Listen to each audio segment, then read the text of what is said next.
शांति। अभी जो ये समय चल रहा है बहुत ही भयंकर समय चल रहा है, क्योंकि इतनी महंगाई बढ़ गई है। हम कैसे अपने खर्चों को मेंटेन करें, तो इस समय हम घर पर ही बैठकर भगवान को भी याद कर सकते हैं, और कोई भी जब ज़रूरी काम हो तभी घर से बाहर जा सकते हैं।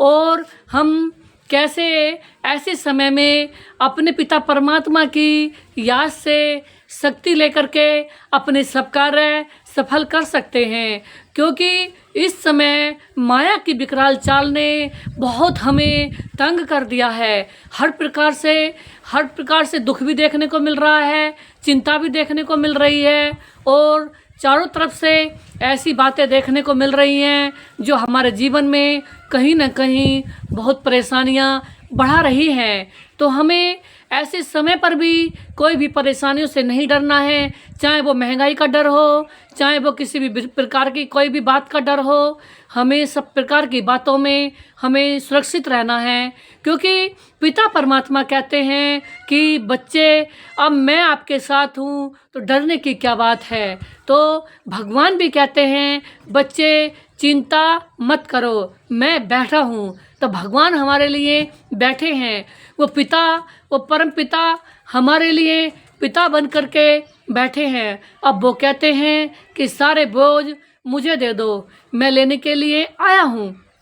तो हम ऐसे समय पर भगवान पे अथाह भरोसा रख करके, कहते भी है ना कि एक बल एक भरोसा, तो भगवान पे ही हम भरोसा कर सकते हैं, क्योंकि एक भगवान ही ऐसे हैं जो हर समय हर क्षण भरोसा लायक हैं।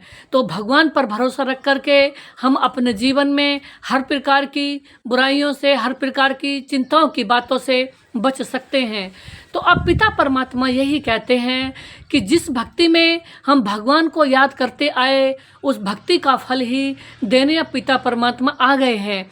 तो यहाँ पर ओम शांति में हम बहुत खजाने भी ले सकते हैं, बहुत प्राप्तियाँ भी कर सकते हैं। तो भगवान हम सभी को लुटाने के लिए आया है, भगवान सभी को देने के लिए आए हैं। अब इस समय हम कितना भी ले सकते हैं। कहते भी है ना कि राम नाम की लूट है, लूटी जाए तो लूट, अंत समय पछताएंगे जब प्राण जाएंगे छूट। तो इस समय हम जितना चाहें इतने खजाने, इतनी प्राप्तियाँ, इतने जन्म जन्म के लिए हम माला माल बन सकते हैं।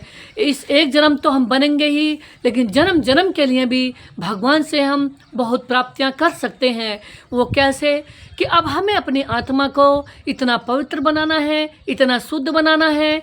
जब हमारा मन बहुत पवित्र होगा, शुद्ध होगा, तो हम सभी के लिए शुभ भावना रखेंगे, शुभकामना रखेंगे, और हमारा मन भी संतुष्ट रहेगा।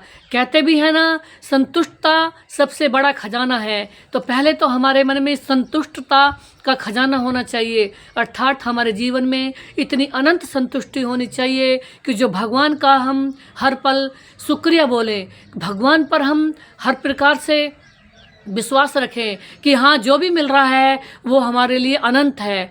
ऐसा सोचते सोचते जब हम अच्छा सोचेंगे तो हमारे जीवन में चारों दिशाओं से अच्छा होने लगेगा, और हमारा जीवन एक प्रकार से चमत्कारिक होने लगेगा, जिसे कहते हैं कि भगवान ने हमारे जीवन में ऐसा चमत्कार कर दिया है कि हमारे जीवन में तो सदा अच्छे से अच्छा ही होता है, और भगवान हमारी बहुत सुनते हैं।